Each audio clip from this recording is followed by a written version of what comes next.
Hello, True Crime Stories family. Welcome back. Did the Murdaugh family conspire to frame the man who was convicted of attacking one of their family members? Why did the guards break jail protocol and put Alex in the same pod with his niece's attacker? Are the guards corrupt? Was the jail understaffed? Why is the jail ignoring media requests for more information about the incident? Are they trying to protect themselves? The fight Alex had in jail was disclosed by Alex's niece in a recent TED Talk video that was posted on YouTube. In the video, Alex's niece discussed the ways she has worked her way through the triple traumas of depression, being the survivor of SA while she was a college student in Colombia, and finally, being a member of a family at the center of a shocking media frenzy, followed by millions of people around the world. Her story was kept private and out of the media for several reasons. Most media outlets keep SA victims private. It's common for them not to use the names of survivors unless they are given explicit permission from the victim. During Alex's niece attacker's trial, the judge spoke about the suspect's past record, which included convictions for other SA incidents. The judge told the suspect, "You've had every opportunity to rehabilitate yourself, and it just never worked. So, I don't think you deserve to be among the rest of us." We believe the judge was right. The suspect has not changed his bad behavior. It actually got worse while he was incarcerated. Later in this video, we will take a deep dive into the suspect inmate prison record. He had 6 prison disciplinary sanctions against him just this year, which include multiple filthy acts that he was punished for. The niece is Alex's brother Randy's daughter, MaryElizabeth Murdaugh. She is 23 years old and currently studying abroad. She made the video in hopes of inspiring people who were going through deeply trying times. During her video, she said, "My uncle and my attacker had gotten into a fight in jail. However, she didn't go into detail about the incident. MaryElizabeth is being named because she identified herself when she went public with her story." The horrible incident with MaryElizabeth happened on May 4th, 2021. Maggie and Paul's lives were taken by Alex a month later on June 7th, 2021. MaryElizabeth eventually left the country to get away from everything and heal. MaryElizabeth decided to share her story with the public around the 3-year anniversary of this horrific incident. The 3-year anniversary of Maggie and Paul's death is also approaching. Sources familiar with the fight between Alex and the inmate confirmed that he has told people about the fight, and the man he fought with was angry at him. The sources did not want their names made public. Richland County officials, who operate the Alvin S. Glenn Detention Center, have not responded to queries about the incident. Alex told several people about the fight, including his family. "They put this guy in the same pod at Alvin S. Glenn as Alex," said one source whom Alex spoke to. "They were out in an open area together, and the guy comes up to Alex and tries to explain how Alex's family is framing him, and that just started a fight. The fight went on for some time. Both of them got real banged up. Where were the guards? Did they really break up the scuffle, or did they wait until it was over? After that incident, they were never put together again." The source also said, "The jail was so understaffed. They had Alex in there breaking up fights." Why did the guards put Alex in the same pod with his niece attacker? Did Alex pay the security guards for this once-in-a-lifetime meeting? Did Alex make a secret request to be put in the same pod? Did Alex plan this rare opportunity with the guards to confront his niece's attacker face-to-face while they were both at the same jail? Did the jail guards break protocol and put them together on purpose? To start a fight between Alex and his niece's attacker? The inmate is considered the worst type of inmate. Traditionally, guards turn their heads and let other inmates hurt them. Or did the guards genuinely make a mistake by putting them in the same pod? We doubt it because the jail won't confirm or deny if the incident even happened. The jail is acting like it never happened because they would be liable for breaking jail protocols. This could open the doors for potential lawsuits against the prison, because Alex and his niece's attacker should have never been in the same pod together at the same time. Don't forget to like and subscribe. The man Alex fought is 42-year-old Robert Drayton, who is now serving a life sentence for burglary, plus 2 30-year sentences for kidnapping and SA. He is not eligible for parole. Evidence in the case showed that MaryElizabeth and Robert did not know each other, but he had stalked her. "You sought this young lady out," the judge told the defendant.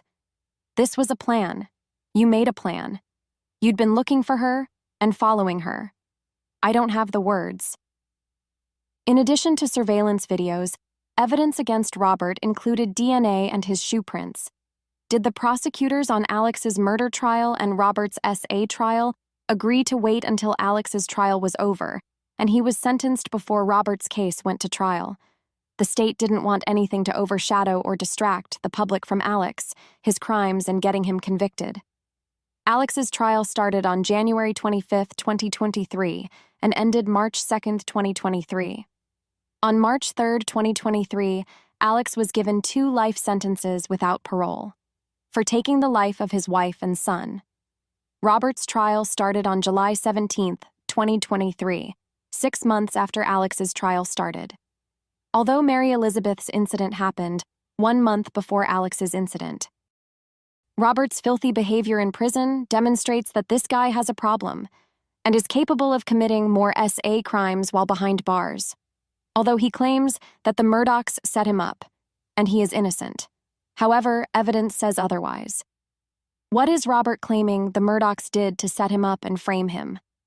As law enforcement began investigating the incident, they uncovered video surveillance from MaryElizabeth's apartment complex, capturing Robert jumping a fence to enter the victim's patio area, and then running from the scene of the crime. Robert ultimately admitted to being the individual seen on the surveillance video, but he claimed he didn't do the crime. Is Robert trying to say the Murdaughs got a hold of the video from MaryElizabeth's apartment complex and manipulated the time or date to frame him by placing him near the crime scene, before and after the crime happened?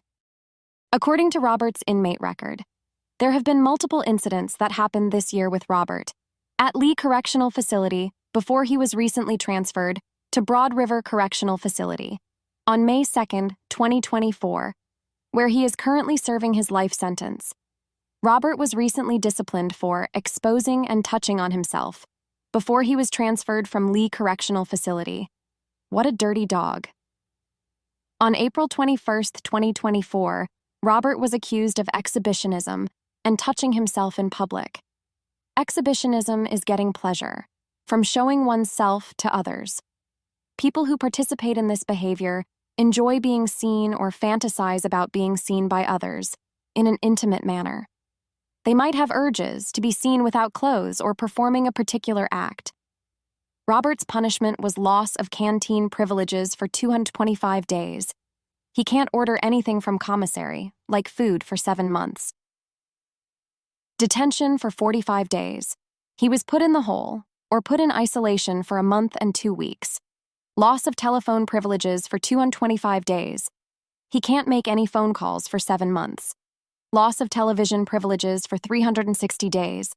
He can't watch TV for almost a year, only 5 days short of a year. Loss of visitation. Privileges for 225 days. He can't have none of his family or friends come visit him for 7 months. On March 6, 2024, Robert was accused of having a weapon.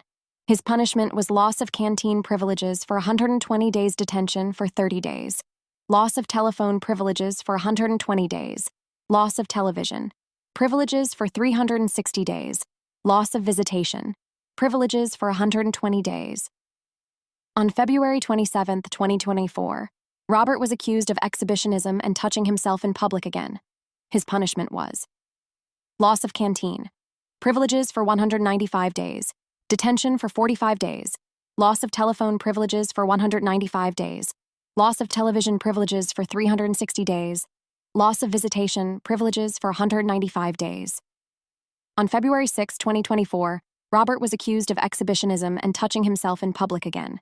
His punishment was loss of canteen, privileges for 165 days, detention for 45 days, loss of telephone privileges for 165 days, loss of television privileges for 360 days, loss of visitation, privileges for 165 days.